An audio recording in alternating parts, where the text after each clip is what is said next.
করেছেন আকাশ এবং পৃথিবী কার?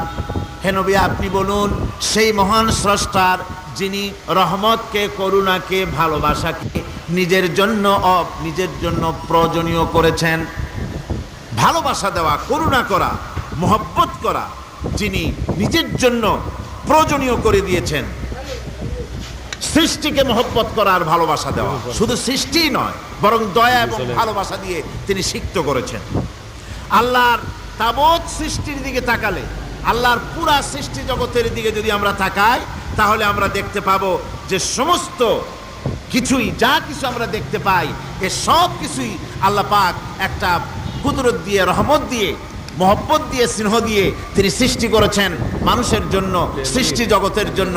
ভালোবাসায় পরিপূর্ণ করে মানুষকে তা তিনি দান করেছেন। যেমন অন্য আয়াতের মধ্যে আল্লাহ পাক বলছেন, ওয়াসাখখারা লাকুম মা ফিস সামা